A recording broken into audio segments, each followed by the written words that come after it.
Jake had made the decision to move his mother into our home without considering my opinion. He left all the preparations for the move to me. When he asked if my mom was all settled in, I replied, "Yes, she's settled. I've just sent all my stuff back to my parents' place." Jake's reaction showed his surprise. He clearly hadn't expected me to move back to my parents' home. After the initial shock, a cynical laugh escaped him, and he looked at me disdainfully.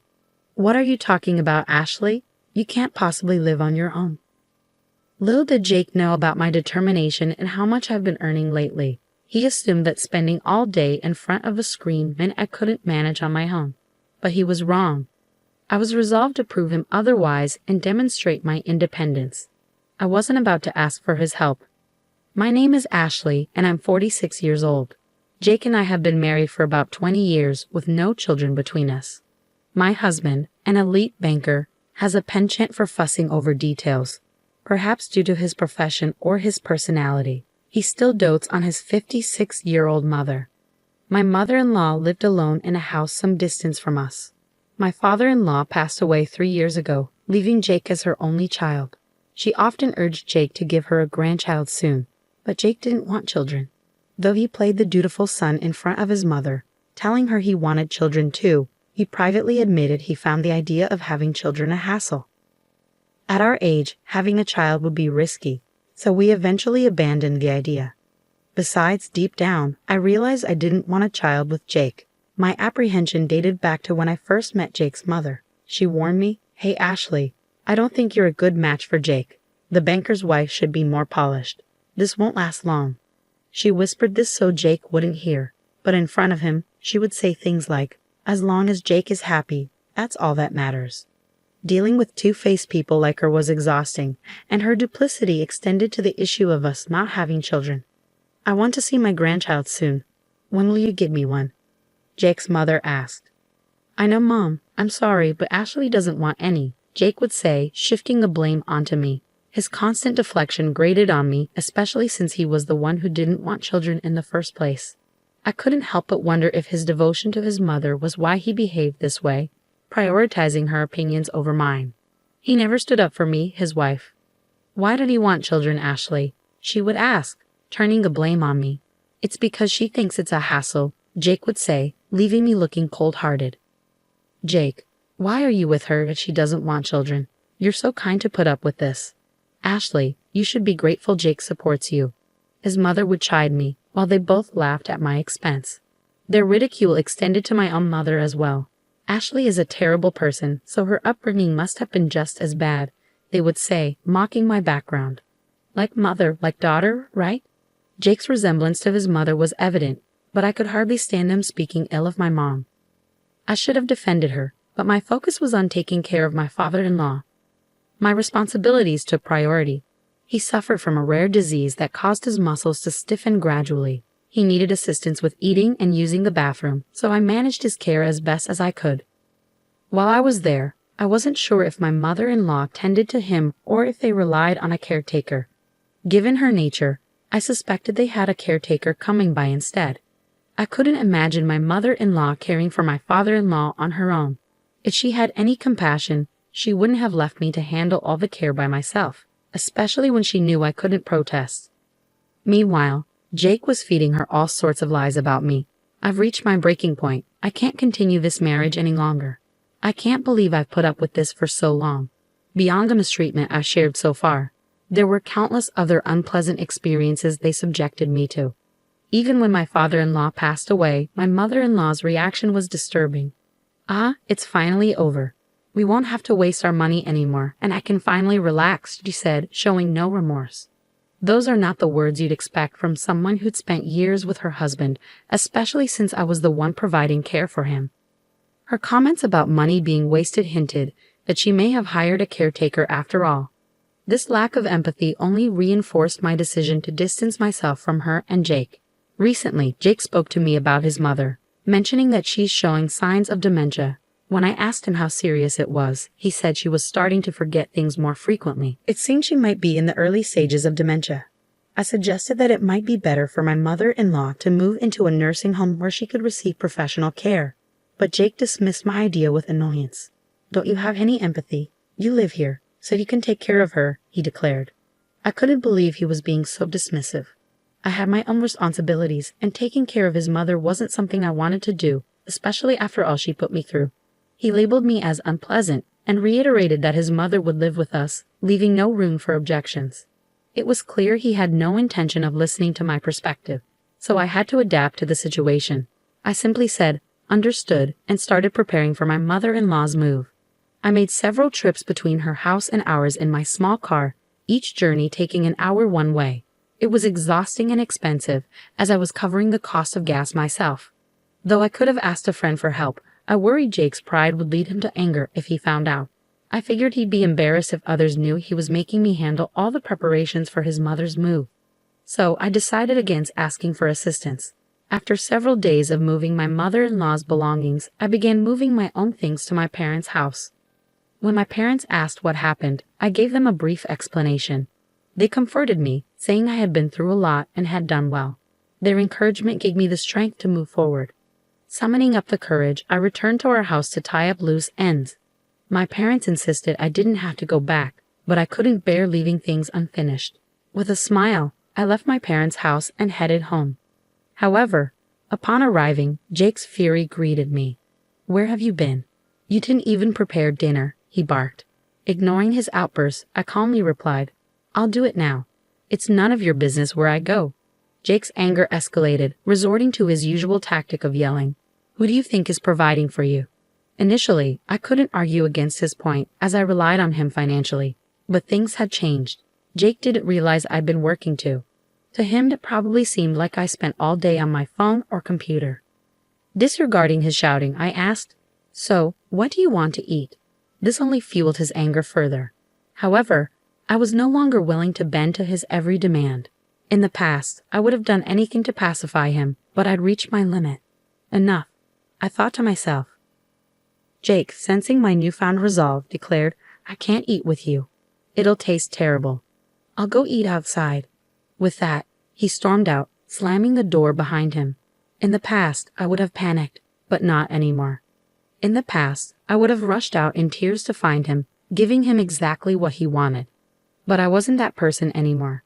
Instead, I thought, if I don't have to prepare dinner, that's a win. I grabbed my car keys to go out and get some food.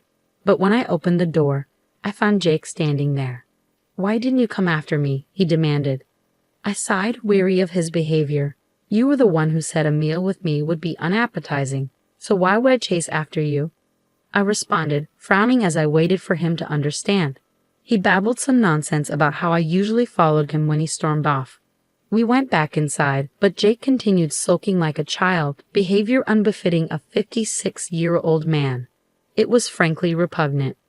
When I remained silent, Jake continued in his foul mood. "Did you finish moving my mom?" Jake had made the decision to move his mother in without consulting me, and he left me to handle all the arrangements. "Yes, I finished," I replied, "and I've also moved my belongings to my parents' house." He seemed taken aback, not expecting me to take such a step. He gave me a condescending smirk. "What are you saying? You can't live on your own. You spend all your time on your phone or computer. You can't manage without me." "Don't be ridiculous," I countered. "I can absolutely live on my own, and I'll prove it to you. You may not realize it, but I can support myself just fine." Jake dismissed my confidence. "That's an obvious lie. Why bother telling it?" I held my ground. "What makes you think it's a lie?" Jake continued his belittling tone. "You've only been able to live because of me. If I'm not around, you wouldn't last a single day because you can't make money." I couldn't understand why Jake doubted my ability to earn money, but I didn't press the point. Instead, I simply said, "Even if I explained it to you, you wouldn't believe me. I'm going back to my parents' house." Jake responded, "If you're going back to your parents' house, we should get divorced. Don't come running back in tears later. Do whatever you want, but I predict you'll regret the divorce within 3 days and come back crying." "That's fine," I replied, calmly taking the divorce papers Jake had prepared. "Please sign here." Jake signed the papers with an arrogant smile, but I just glared at him, grabbed the papers, and left for my parents' house. Jake seemed surprised that I followed through, and he called me several times, but I ignored him. However, after 2 days of silence, Jake started calling again. At first, I didn't answer, fearing he might be abusive. But then a voicemail from Jake made me listen. "Ashley, are you upset? I'll forgive you. Just come back," he said. The audacity of his words angered me. He had been the one to propose divorce, and yet he expected me to seek forgiveness from him. I knew I would never forgive him. Determined to confront him, I resolved to answer his next call. However, despite my decision, Jake didn't contact me again for a while. I assumed he had given up, but then 2 weeks after his voicemail, the phone rang. "Hello," I answered. "Ashley," Jake said, sobbing on the other end of the line. I was taken aback, wondering why a grown man was crying. I remained silent, but then I heard a strange scream from behind Jake. At the same time, he shouted, "Stop it, Mom." It was clear to me that his mother's dementia had escalated beyond his control. "Ashley, it's my fault. Please come back," he pleaded. "I don't know what you're talking about," I replied. "I left so you can go back." "I don't want to come back." "Please," he insisted. "I can't handle my mother with dementia and work at the same time. You must be struggling without my money." "I'm not struggling, and I have no desire to return," I said firmly. "We're a couple, right? Couples help each other." "Yes, they do, but we are no longer a couple." "We are strangers now," I countered. Jake protested, "I'm in so much trouble." "But when I was suffering, you didn't help me. You and your mother just laughed at me." "Okay, fine, I'll pay you." "How much do you want to look after my mom?" "I'll pay. You'll come, right?" "Do you really think you can buy my help?" I retorted. "Besides, I earn more than you now, Jake." "What?" he asked, shocked. I had never told him because Jake was the type to disapprove of me working. When I had mentioned wanting a part-time job, he had erupted in anger. Women should only do housework at home. It's shameful to work outside. It makes me look like I don't earn enough. Because of Jake's pride, I had to work in secret. I worked hard to earn money in ways Jake wouldn't discover. "What job were you doing behind my back?" he asked. "Stock trading," I replied. "A friend taught me how to do it, and I've been successful. Now I'm a professional trader, so you don't have to worry. I can support myself." "Please come back," he pleaded. "Why don't you take care of your beloved mother yourself? You're the one who suggested the divorce." "You actually filed the divorce papers," he said, sounding surprised. "Of course I did. I went to file them right away," I said. "If you have anything to say, please do it through a lawyer." At my cold response, Jake kept repeating, "I didn't really mean to divorce you. Please come back," but I ended the conversation saying I was busy and hanging up. I reached out to a friend who introduced me to a lawyer who agreed to represent me right away. From then on, all communication with Jake was done through the lawyer. The process took some time, but I managed to finalize the divorce. According to my lawyer, Jake's situation worsened. My mother-in-law's wandering habits had intensified, and she often snuck out at night and dined and dashed at convenience stores. She had been banned from numerous places, and at home, she smeared filth on the walls and ate things she shouldn't, causing chaos. Her shrill screams led to frequent complaints from neighbors and regular visits from the police. Despite the severity of the situation, Jake refused to use day services for his mother, citing his pride. "People might think I'm a bad son if I leave my mother with a day service. It's shameful. It's not something a capable man like me should do. Everything would be fine if Ashley just came back." As I heard about Jake's downward spiral, I learned he had become a shadow of his former self. His once robust frame was now thin and hollow-eyed, likely from lack of sleep. His ghost-like appearance had become the subject of neighborhood gossip. Upon hearing this, I thought to myself that it served him right, but I kept my thoughts to myself and thanked the lawyer. As for me, I moved to the top floor of a high-rise apartment with my parents.